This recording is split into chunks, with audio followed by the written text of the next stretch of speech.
All right, viewers, today we want to look at a numeric example on the design of a cantilever retaining wall. Let's take a look at this question. We're going to work on this. For those of us who are joining for the very first time, please, you can check out for our first video on principles of design of retaining wall. You can have that video, go through it. All right, so let's look at this question as we solve this example. A cantilever retaining wall of height 5.2 meters is required to support the backfill soil. We have the shear strength parameter C and internal angle of friction 28. We have the unit weight of the soil. We also have the backfill soil which to carry a surcharge load of 8 kilonewton per meter square. Of course, the foundation is saturated and it has a saturated unit weight of 23 kilonewton per cubic meter. And also we have the effective shear strength parameter C prime, 20 kilonewton per meter square, internal angle of friction 30 degrees. Equally, we have the base cohesion, which is 18 kilonewton per meter square. So we are going to work on this, and we're going to design a retaining wall that will suit this situation. All right. Now let's start by choosing a section for the retaining wall. That is going to be our first step. Will be factor of safety against bearing capacity failure to be 2.0. So now let's start with the design process. All right, so let's look at the section of the retaining wall. Now, if you look at the section, we've been able to draw the section of the wall. Now we have this section. We're going to input a slant side. Let's assume we are slanting on this direction. This point we're going to have our batter. Assume our batter to be from this point to this point. Of course, the depth of all right, so today we're gonna do, all right, so let's look at the solution to that problem. We've already drawn on the board. We have the depth of our earth to be retained, which is 5.2 meters. And we have the batter, which is at a slope of 1:48. We know that from our tentative, we are going to look at the design of this retaining wall. Now we have the section of the retaining wall drawn on the board. Now I'm going to choose dimensions from what we got as the standard range for choosing dimension. Remember, in our previous video, we were able to establish that the base of the retaining wall, which is from here down to here, is 0.4h to 0.7h. So we can pick value between 0.4h to 0.7h. Of course, we know that h in this case is 5.2 meters, so we can easily get that. Now we intend to use a batter for the retaining wall in order for us to be able to reduce cost and also improve stability of the wall. Now, remember from our previous video, we established that a ratio of 4:48 for the slope of the batter is adequate enough for the retaining wall. So we have that. Now, I've chosen 0.25. Remember, we said that from here, at this point of the stem of the retaining wall should be between 0.2 to 0.3 meters. So I have chosen 0.25 meters for my own section. All right. Now, having done that, I need to establish the base.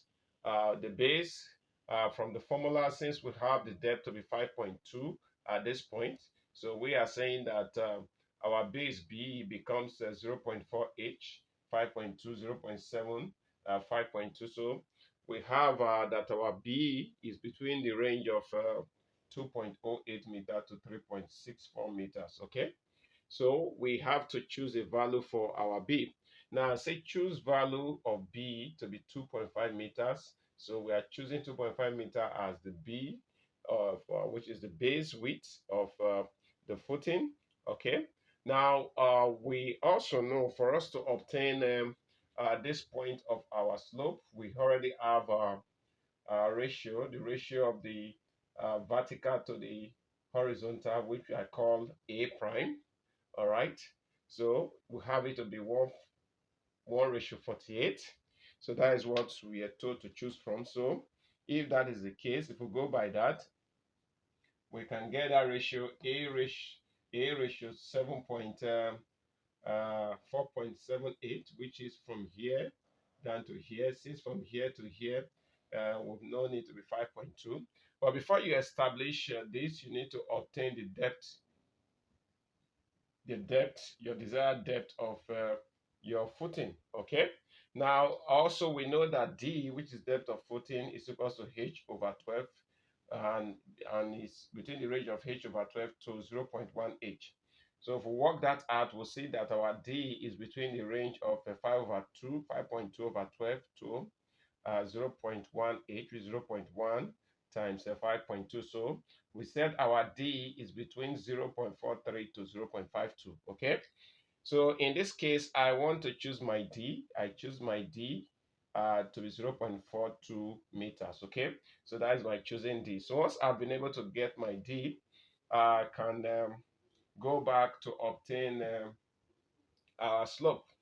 All right, to go back to obtain this part of the batter. Okay, so but let's leave that for now. We've gotten our D to be 0.42. Okay, we've gotten our B to be 2.5.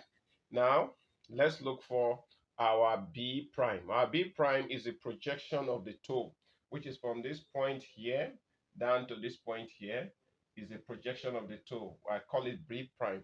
Now, from our formula, our B prime, which is the projection of the toe, is the base width divided by 12. So if we do that, we'll have our B prime to be 2.5 divided by 12, 0.21 meters. Okay, so we've gotten that.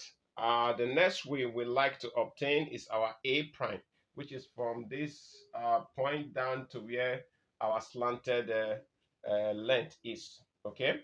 Now we'll have the slope. The original slope given is a 1:48 from our choosing dimension. So if we ratio that versus our original height here, now that we've gotten the depth and we've gotten our depth of 4.2, all we need to do is to minus 0.42 from 5.2 to obtain the height from here down to this point. So if we look for the height from here down to this point, you discover that that height is given to be 4.78. So from here down to here is 4.78. So we can do the ratio to obtain what from here down to here stand, which represent our A prime. So we can pick from here down to this point, which represent our A prime. Okay, so let's look for that A prime. We have the standard, which is vertical. So it becomes A prime over 4.7, which is this height, equal to 1:48. So if we work that out, we are going to have our A prime to be 0.1 meters. Okay, so it means from here down to this point is 0.1 meter, and our B prime, which is from here down to this point, is the projection of the toe. We also have that to be 0.21. All right, so we now have there from here down to here, summing these two factors, we have it. Then we know what this one is, so we know that we can easily obtain the length of the heels. Okay, so working that, we'll find out for the heels, we have the length of the heels to be 2.5 minus B prime minus A prime minus 0.25, and that gives us 1.94 meter. Okay, so that is the heel of the retaining wall. All right, now having done this, we've been able to select a tentative measurement. This measurement does not guarantee stability, neither does it guarantee the complete functionality of this section. All right, it's just like a guide so that you don't choose dimensions totally out of range, and it takes and therefore consuming enough time for your design. All right, now the next we are going to do is to draw up this section. Now we've been told that the soil, the backfill soil, is a cohesionless soil. So it means that C is 0. Internal angle of friction, we have it to be 28. We have our unit weight of soil to be 18. And the foundation soil, we have this foundation soil being given. Now, if you look at it, I've drawn an excavated depth. We are assuming that we are doing an excavation of about 0.750 deep. So if that is the excavation depth, we are assuming it could be deeper than that, but let's assume 750 deep. We've been told that the excavated soil has a saturated unit weight of 23 kilonewton per cubic meter, and effective cohesionless property of 20 kilonewton per meter square. And we also told that the internal angle of friction of this particular soil, you can see in the board, I've indicated it with red, so that is the soil below the foundation level. So internal angle of friction is 30 degrees, all right? We have factor of safety against bearing capacity failure to be 2.0. Okay, so also we also note that all right, so we also note that we've been given the base cohesion of the soil below the foundation. Of course, that is an essential property for friction. Of course, we know that the more the cohesion of the soil below the at interface between the concrete and the soil, uh, the, the more the frictional resistance against the sliding. Okay, so we have the base cohesion CB to be 18 kilonewton per meter square.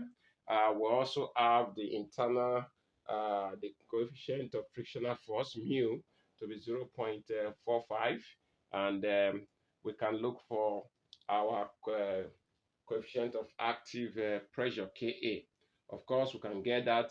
Now we go straight. Let's look at some of the parameters that are needed in checking the section against sliding. All right. Now, of course, for us to check the section against sliding, we must remember that the total frictional resistance that will be posed by this section against the forces that are likely to cause sliding um, must be greater than the frictional resistance must be greater than the forces that are likely to cause sliding of the section. And of course, we are told in our previous video that margin should be about 60% of the force that is likely to cause sliding. Okay. All right. So now let's look at the uh, determination of the unknown factors.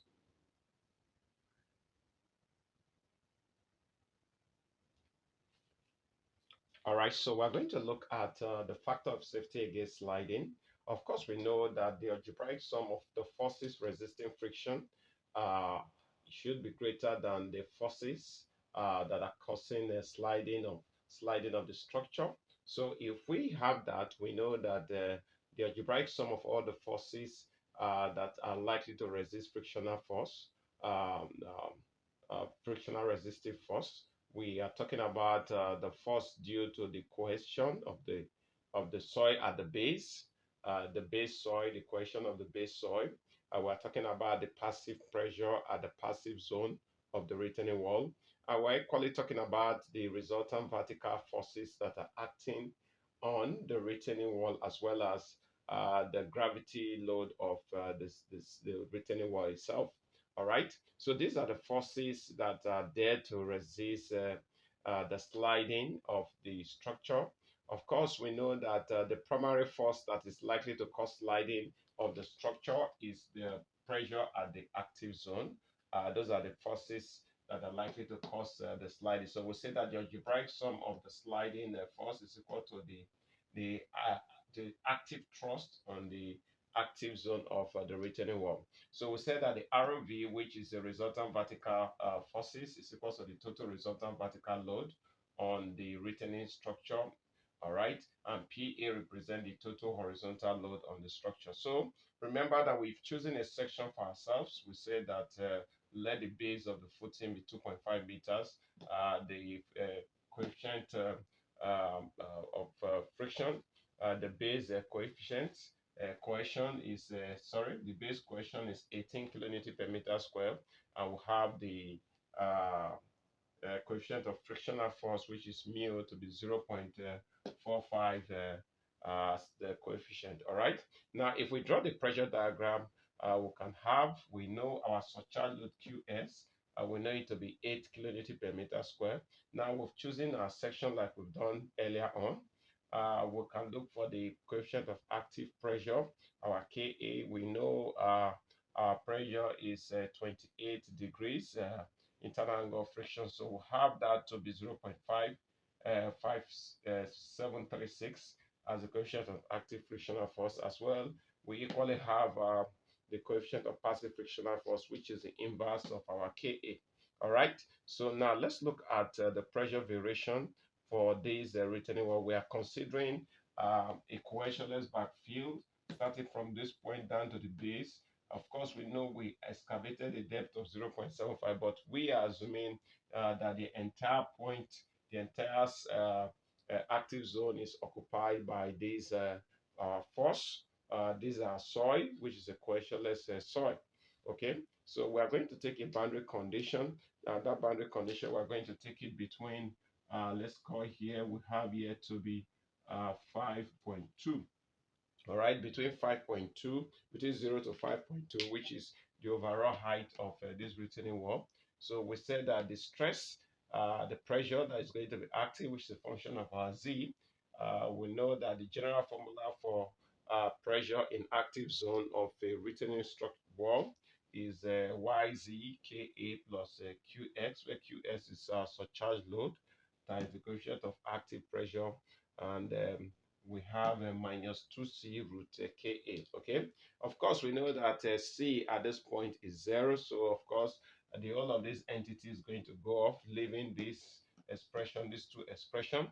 So where we have those two expressions, substituting the value for when x is z is 0. So when z is 0, we are going to have just the surcharge pressure, which we have QSKA, and we have that to be 4.588. All right, kilonewton per meter square. Okay, so where we have the pressure at the distance of 5.2 meter, our pressure have increased. So if we do that, substituting it here, we'll have here to be 5.2.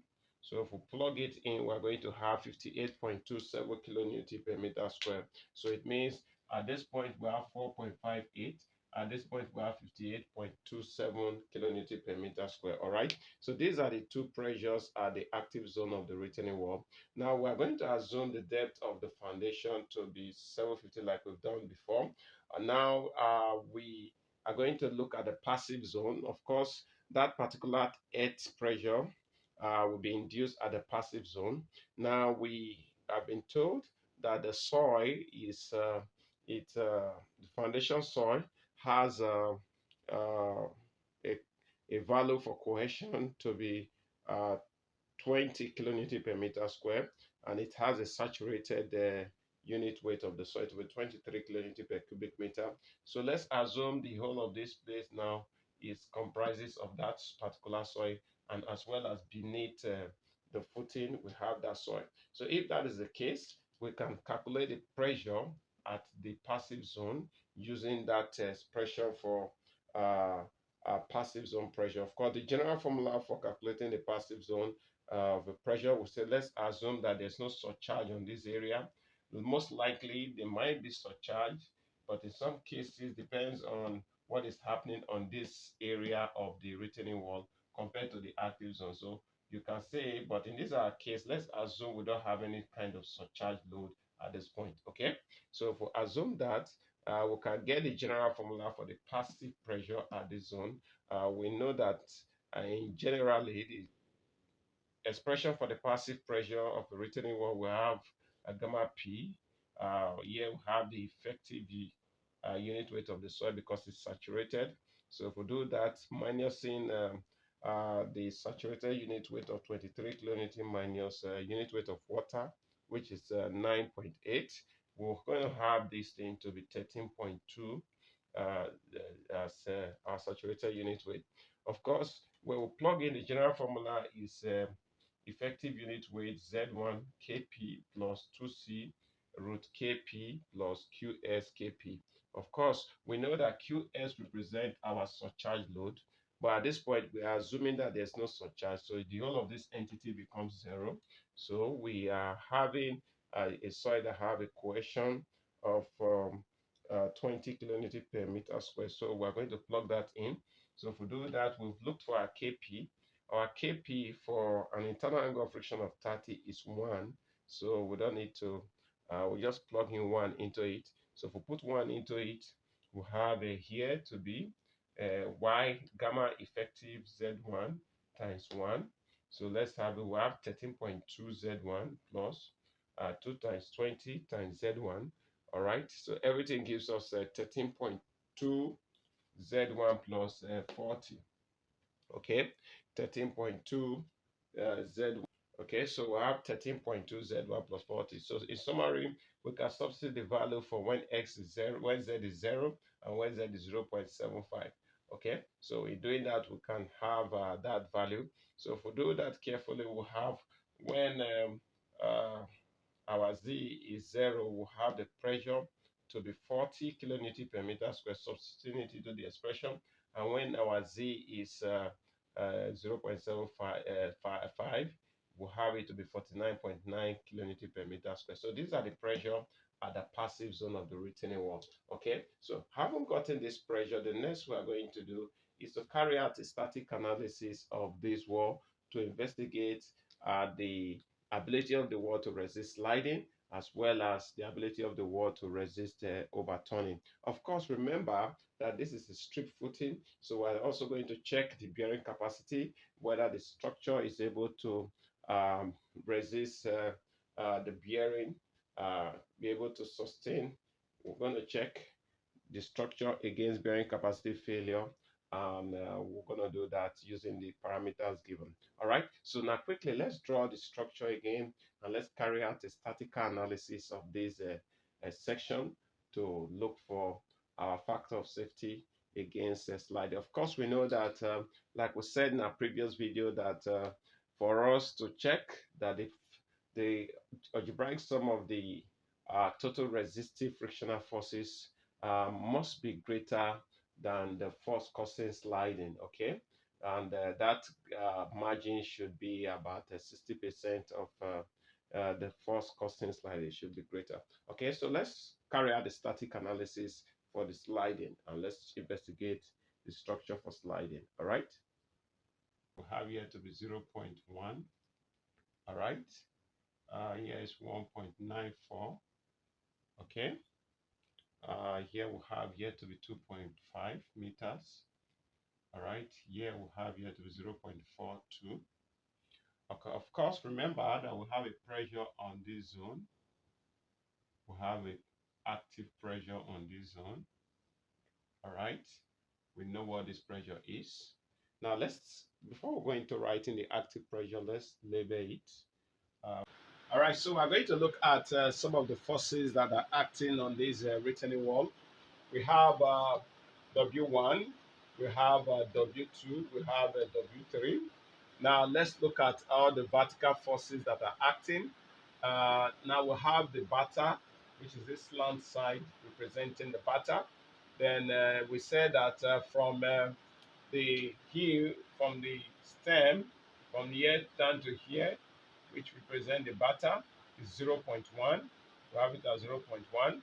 Then we are saying that if we want to take the moment arm for this rectangle become 1/3 of the distance here, which is 0.1, plus the distance here, which is 0.25, plus uh, 0.94. So that gives us 2.225. That is the moment arm. Now we'll come to that of the W1. We're taking the moment from that point. We divide it, the load act at the center, 0.2 over 2.5 plus 1.95. That gives us 2.19 as the moment arm. Now for this other one also, which is the base, W3, we have it to be 2.5. So it acts at the center. So we divide 2.5 by 1.25 meters. Now we take that of the surcharge. The surcharge is occupying the heel. So the load becomes the pressure times 1.93 times the moment arm is 1.94 divided by 2. Okay, so these are the moment arm for all the self weight of the structure. Now let's talk about that of the pressures. All right. Of course, the pressure, this is a rectangular pressure. We know how to calculate this. If we are taking the moment about point O, like we have been doing, remember we're taking moment about point O. So if we take moment about point O, this become 1/3 to point O. This become 1/3 to point O. So we'll get that as we solve the problem. Okay. All right. So now let's look at the static analysis of this structure. We have the unit weight of concrete to be 24 kilonewton per cubic meter. And we are going to start taking moment about the end of the heels, like we did where we are taking the moment arm. Let's get the forces acting. Let's start with W1. W1 is a rectangle, so the cross-sectional area of a rectangle of 0.25, and we have a depth of about 4.78. So this is where we have it, 4.78. That at and work out the self weight of that structure, we have it to be 28.68 kilonewton. Then we've already gotten the moment arm, remember? Now let's look at W2. W2 we call is a triangle. So area of a triangle is half base times height. So the height remains 4.78. The base, remember, we got our bata weight to be 0.1. So we are saying 0.1. So the total self weight becomes 5.736 kilonewton. Now, in W3, it represents the base of the cantilever retaining wall. So we've chosen a length of base of 2.5. So if we say that 2.5 times our 0.42, that will multiply by unit weight of concrete gives us 25.2 kilonewton. We'll have the moment arm already to be 1.25. So we go to the next one, which is the weight of the surcharge. You will have the surcharge of 8 kilonewton per meter square. So I remember the surcharge is acting on the heel. So remember the heels will have a length of 1.94 for the heel. So if we do that, we're going to have the load due to surcharge to be 15.52 kilonewton. Now next we have is the self weight of the soil on the heel. The self weight of the soil on the heel, the cross-sectional area of that mass of soil is 1.94 by 4.78. So that is the cross-sectional area. So the unit weight of the soil there is 18. So if we work that out, we'll have 166.918 kilonewton as the weight of that soil. All right. So having gotten all this, the next step we would like to take is to obtain the total vertical resultant load. And I've done that on the board. You can see that the total vertical resultant load is 2.42.03. So we'll have that as the total vertical resultant load. Now, the passive pressure, our PP, we'll have it here to be about 30. So we have here to be 30 kilonewton for the passive pressure. All right. Now, we have the passive pressure also. Remember that we have a passive pressure that is of 40 and 49.9. So we are going to take the 40 part, which represent the rectangular load. So if we work that out, we have 30. Now the other part of it is the triangular part of it, which represent 9.9. So if we work that out, we have 3.71. All right. So that is the total passive force. So we'll add it up to give us about 33.71 for the total passive force. Okay. Now the active force, our PA, we have the active force also. We have the first one to be 4.53, which is a rectangular load.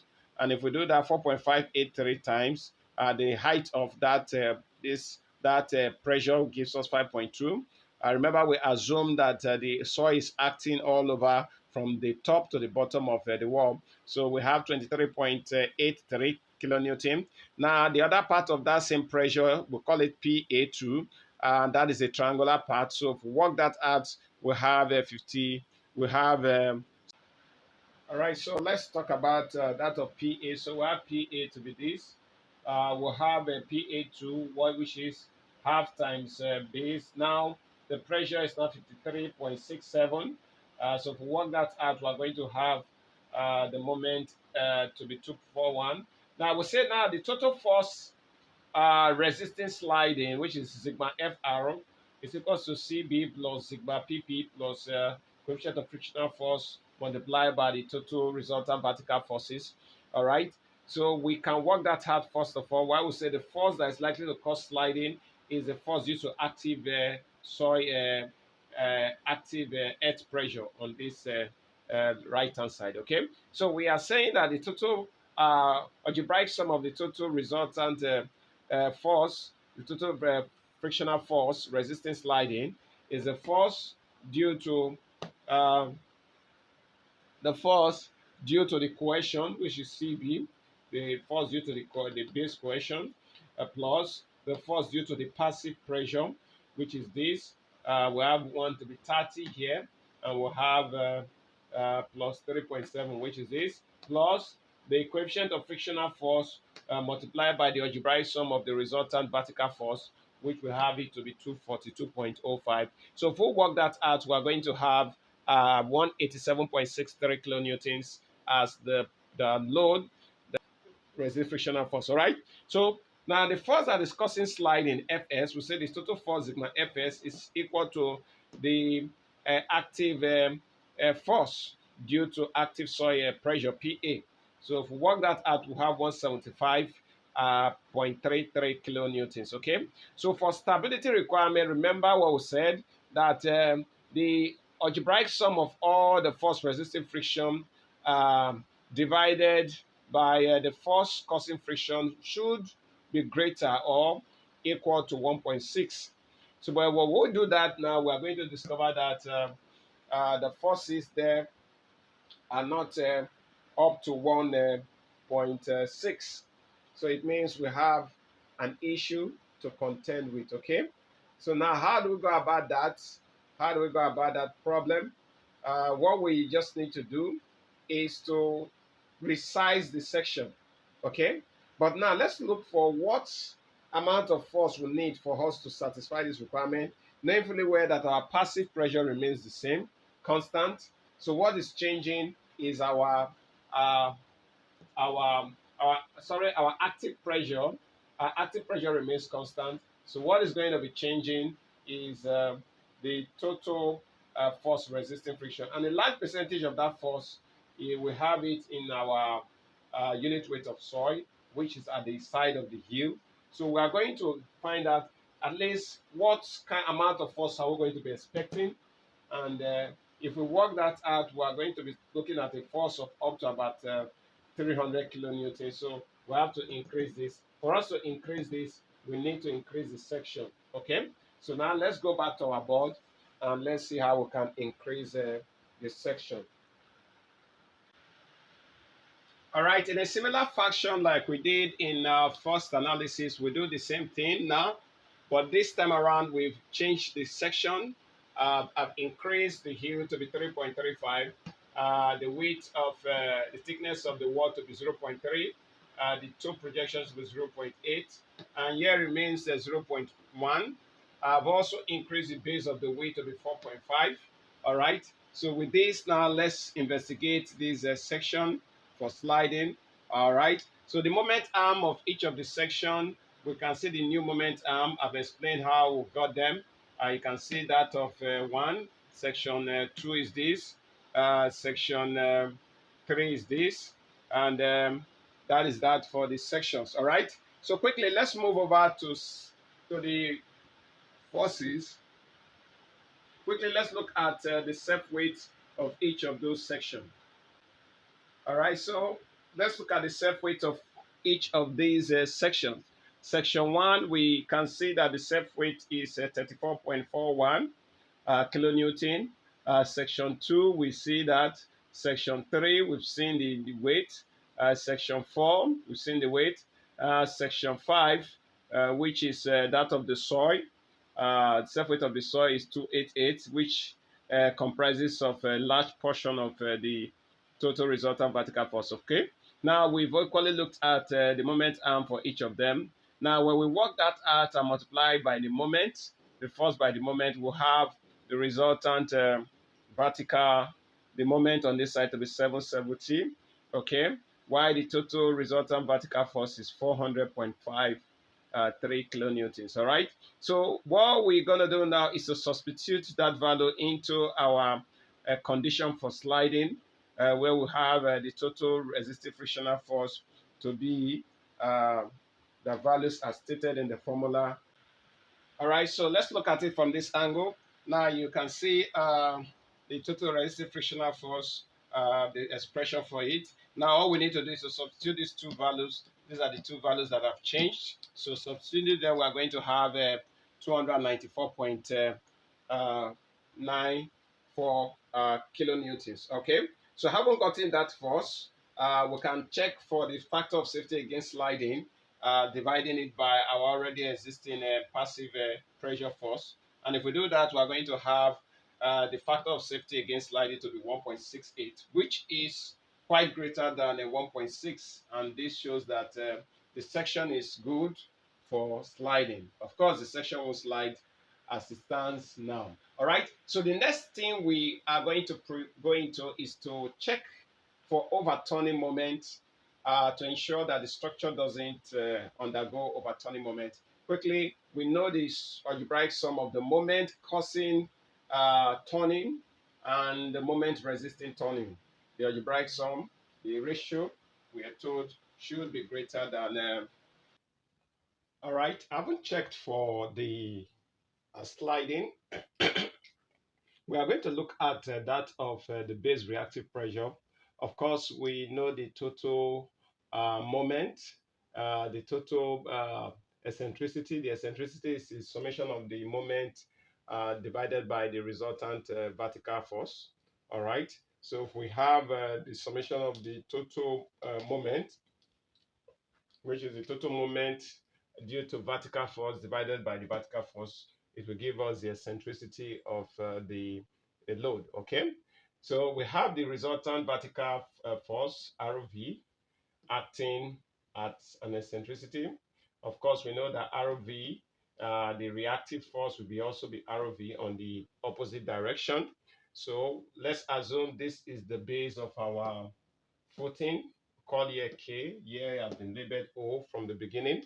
Okay, so we now know that our resultant vertical force of the footing is acting at an eccentricity at a distance of 1.92 away from O, because our moment initially was taken about O. Okay, so the resultant vertical force has been known. Now we want to look at the eccentricity ES. Now we want to look at the eccentricity ES. Remember that since the center of the base, which is this line, let's call the center of the base. Remember that the base is 4.5 meters width. So the centroid becomes 2.25 meters, which I drew with this line. So I've drawn it with this line. So, and our resultant vertical force is acting from a distance of 1.92 away from point O. So it means that the eccentricity ES from the center of the base becomes um, ES becomes 2.25 minus 1.92. So that gives us the eccentricity at that point. Now, having gotten the eccentricity, we need to check if our eccentricity satisfies the middle third rule. Of course, we said that for us to have an eccentricity, a section that will satisfy the middle third rule, it means the section base is efficient. All right.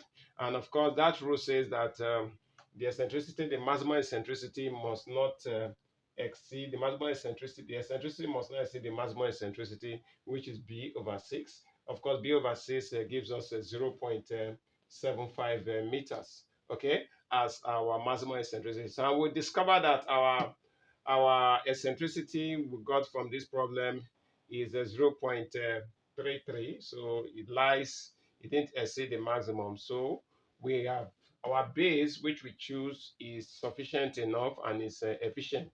All right. So we don't have problem with that. So we say since our eccentricity is less than the maximum eccentricity for a sufficient or efficient base, it means our base is okay. Okay.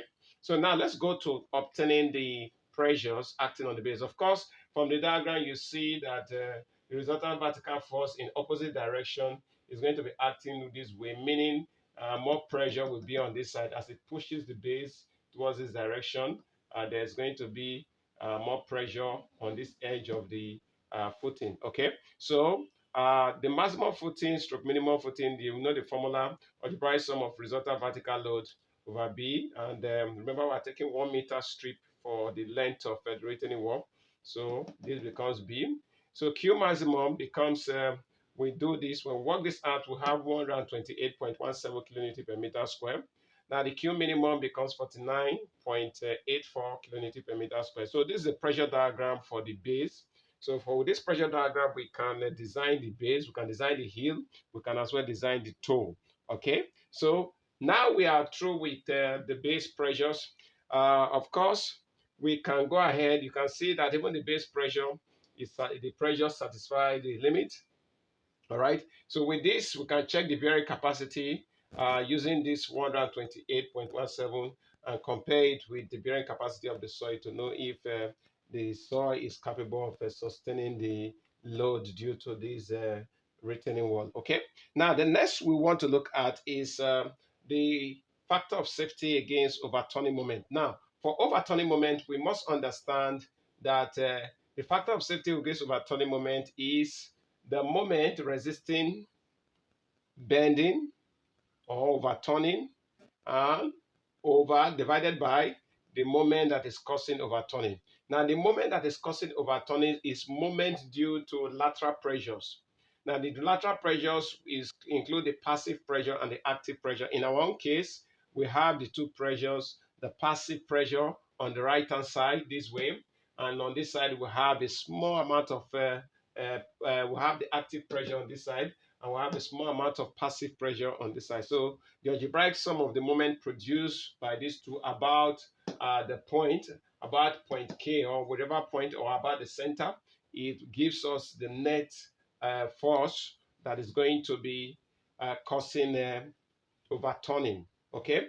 Now you can see that the pressures are acting in opposite direction. So let's call the pressure due to this active soil to be negative, or if you like, you can call it positive since it's more. While the one on this side, let's call it negative. So if we do that, we're going to have minus for all the pressures of the passive soil, and we'll have a positive value for the active soil. Okay, so we came here and we say the algebraic sum of all the moments that are causing what? Overturning, which are the passive moment, equal to, now we have the first one, which is, all right, so we're going to look at the moment causing overturning. Now, the moment, like we have seen, we wrote here, one of them is 241.848. That is the moment from our active pressure. We can see it on the board in this direction. So when we look at the board from this direction, you can see this is one of the forces that is causing overturning. That is the active pressure, this is the active pressure, and these two are the passive pressure. So these ones are going to be assigned negative, while this one will take positive, so that we'll have the net pressure that is causing that is trying to cause overturning. Okay, so now let's sum up these two, the algebraic sum. So if yes negative, positive positive, we can get the net moment that is likely to cause turning. And we already know the forces or the moment that is going to stop the overturning.